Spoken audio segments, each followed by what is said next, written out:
Hello, my name is Emmy DeGrappa. Each week, we bring you stories asking our guests the question why. We learn about passion, purpose, and the human experience. Brought to you by Wyoming Humanities with the generous support of the Wyoming Community Foundation. This is What's Your Why?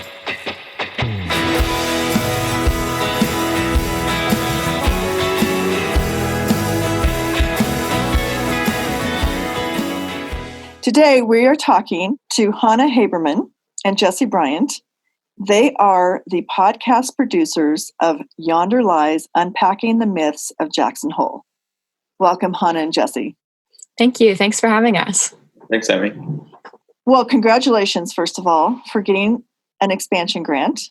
Mm-hmm. And Thank you. and being able to continue on your great work that you're doing. And I want to know, what was the inspiration to create this podcast? Totally. I think that's a great question.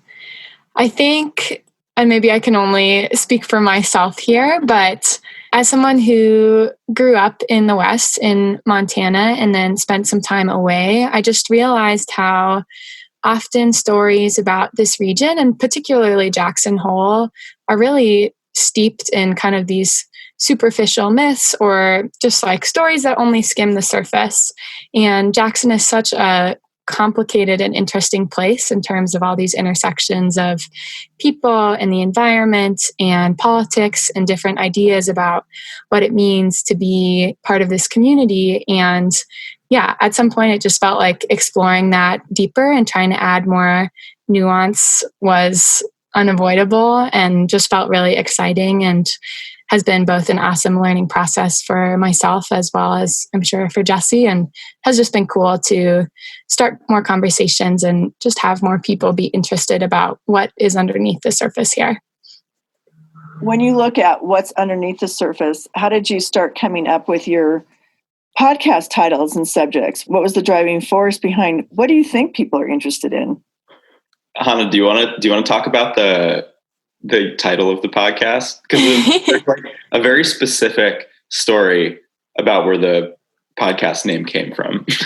Yeah, I can share about that. And then maybe Jesse can dive into a little bit about the process of winnowing down what we wanted to explore. But, we'd been thinking about doing this project. We were like, okay, first things first, we should come up with a name, because that felt like sort of the low-hanging fruit. And I don't know, we were throwing around different ideas that, I don't know, in retrospect, were pretty lackluster, just like exploring Jackson Hole. And yeah, so there's a sign at the top of Teton Pass. That's pretty iconic. There are always people up there taking pictures with it. I think it has like a figure of a cowboy pointing into the valley. And when we were talking about it, I was like, oh, I'm pretty sure it says Yonder Lies. And like, what a great sort of double meaning of like, okay, we're just gesturing to the town of Jackson. And also it has this other meaning of, lies in the context of maybe myths and diving under the surface. And then it was funny because we went up there to look at it and the sign actually says, what does it say, Jess? I think it says Yonder is. Yeah. So even... Totally. And even the fact that I thought it was Yonder Lies and sort of this like archaic Old West language was in itself not correct. So it's kind of a funny little anecdote, but we liked it. And I was like, someone's going to call us out on it, that it's like not actually really what the sign says. But yeah, it was a great name. And I think it served us well. Well, I agree with you that it plays on those words. And I think that because obviously you both love history, right? You have to love history in order to think about this anyway, and think about what are the myths. And I love that you took that word and said, okay, because what is the truth? What is existing out there that people believe, but maybe is not for real? Mm-hmm. So what do you think about that, Jesse? Well, I think that was kind of we have been trying to do with this podcast, and honestly I've been getting better at through the process of making it, is when we talk about myths in our podcast, Yonder Lies, I think we're talking about it in a slightly different way than I think the sort of colloquial myth idea of like a necessarily false story.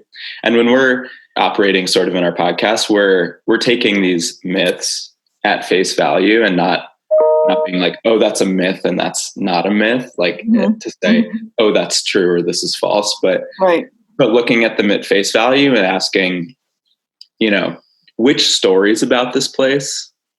So which ways that people are understanding what this place is about? What is Jackson Hole? How should I live here? How do I fit into this community? Which of those stories is like useful or maybe true? And which are just kind of like totally off the mark?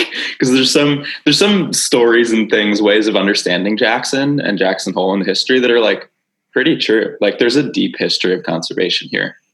The whole like story about this is a place where people are into conservation is like largely true. But then there's other stories about what Jackson is that make that hypocritical, and the way that people understand place. I think our intent and sort of your question about what were our intentions underneath the surface were to sort of, ask which stories are useful, which stories are not useful or problematic for certain reasons, and just try to cut through the sort of, superficial understanding of Jackson as a place where you're in like the Old West, which is just not really the case, as I'm sure you know, as someone who lives in Jackson, you know. I could consider that true and false, because I think there's a lot of people who are considered quote unquote old timers who feel like this is still the Old West. They still are ranching. They're still moving cattle. They're still living off their land. So I think that is that intersection of, more, newer people that come in who have not understood the West. I think that's the big love of the West, is that people still do those things here. But yet, But yeah, it's the wealthiest county in the United States. Right. So we have those two really different ways of thinking about life in Jackson. So what are the 3 themes that you chose for this next series that you got a grant for? So I think our last 3 episodes, what we applied for the expansion grant for, were to cover bear euthanization, which we did I think our longest episode that we've done on and released it a couple weeks ago. And then we are currently in the process of making an episode that Hannah is totally leading the charge on about, and this is particularly, this is going to be an episode that cuts through sort of a very false myth, I think, about Jackson, about the Latinx community in Jackson, which is an enormous part of Jackson Hole. And I think most of the time when folks think about a place like Jackson Hole, they don't consider that 30% of the population is not white. And then the last episode that we're going to do is sort of about the future of Jackson Hole. We're going to look at what climate models are predicting, what population growth models are predicting, we're going to interview a bunch of random people and see just sort of where they think Jackson's going to be in 50 years, see what people imagine Jackson to look like as it evolves forward. What have you learned about the Latino community, Hannah? Yeah, I think it's, obviously a very multifaceted community. And I think, as Jesse said, just first addressing this, what I understand to be an overarching assumption around most people, both tourists and a lot of folks who live here, where, people are quick to say, oh, Jackson is a super white town, and there's not a lot of diversity here. And if you look at certain parts of Jackson and walk in certain circles, I think that is what you see. And I think the overarching intention of this episode is to complicate that and add nuance to that, and also ask, why do people think that?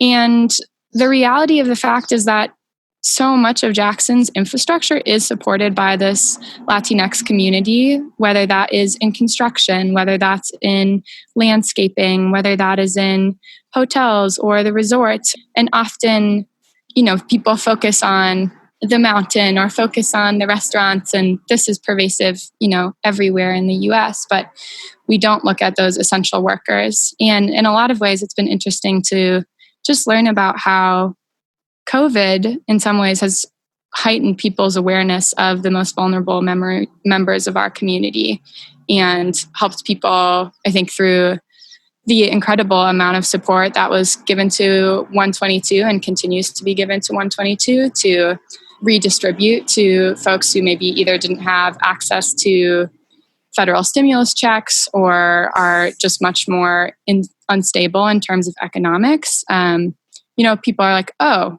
white folks in Jackson who perhaps live in a certain bubble are saying, oh, okay, like I need to think more critically about this community. And I think it's been really amazing to learn, just more about what this place means to folks in the Latinx community and the overlap in terms of this whitewashed way in which we think about people interacting here, whether that's hiking or fishing or just enjoying this space and seeing it as a place where you can raise a family and enjoy being outside. Yeah. And then you can add the whole other layer of, national politics and thinking about immigration and thinking about, as the West continues to diversify, what that means for people in Jackson and the Latinx community. So much to dig into. And it's been a really, really fun episode to research and think about. And I'm excited to see what we can come up with. Where can people find these episodes? All of our podcasts are available on iTunes, so Apple Podcasts, and also Spotify as well. And you can stream them there. My last question to both of you, and you can think about how and what have you learned through this process? Not just how you've learned to do the podcast in and of itself, but also what you've learned that has surprised you about the subjects that you've covered. I can go first. I think when I was in grad school, I moved from Jackson to study environmental management. And one of the first professors I had was Susan Clark, who is a longtime Jackson resident. And I went to school and I remember being in her class and we were talking one of the first days about environmental management broadly. And she said this thing that I've repeated on the podcast before, but it's taken a while for it to sink in, which is that environmental problems don't exist. They're all human problems. In the greater Yellowstone ecosystem, it's so clear if you step back for a second that humans are the biggest impact and that we need to learn to manage people. And that takes understanding people and understanding motivations and understanding myths and stories and perspectives. And that has become very true to me through this process. And I think that I've become more focused through this podcast on how do we make decisions together? How do we learn to understand each other better? How do we understand, what is motivating people here? And we need to really, from my perspective, to reach any environmental sort of like goal, we need to first understand ourselves. And I think that's what's sort of inspired this podcast, but I think has become more true to me through the process of looking at all of these different conflicts, whether it's bighorn sheep and mountain goat management, bear euthanization, whatever. It's really about people. How about you, Hannah? What have you learned creating this podcast? One thing that really sticks out to me is just how much of a exciting and growth-filled process it can be to just really dive into learning about a place. And I think how much curiosity and just wanting to dive deeper and deeper, committing to that can be. And I've certainly felt that in producing this podcast, and I hope that our listeners have felt that as well. And I think once you, start tugging on one thing or becoming curious about one thing, you realize that it's all super interconnected. And every day that we work on this project, I feel like one small piece of a painting is becoming clarified for me. And I feel so passionate about wanting to better understand the whole picture. And obviously, my whole picture might inherently look different from someone else's whole picture. And I think I feel very inspired to integrate in my life a love of just learning about place and seeing that as essential to my identity. And I hope through this podcast that maybe a bigger piece of the character of Jackson can just be people being curious about this place and wanting to know more and tugging on those little pieces and uncovering more of the painting for themselves. And I think that spirit of curiosity and adventure honestly translates really well to Jackson's spirit. So it's been really wonderful to participate in that. Well, tell me again how people can find you. Jesse, you want to give it a go? Sure. Well, we're on Instagram and Facebook at Yonder Lies Pod. And we're on Apple Podcasts, totally searchable, just in the podcast store area.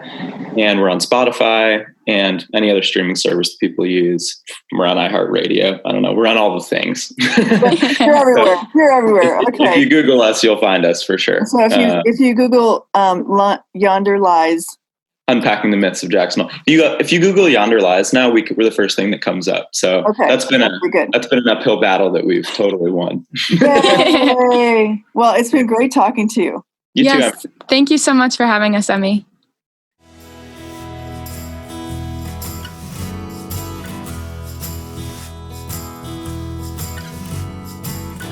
Thank you for joining us for this episode of What's Your Why? Brought to you by Wyoming Humanities with support from Wyoming Community Foundation and generous supporters like you. To learn more, go to thinkwhy.org, subscribe, and never miss a show.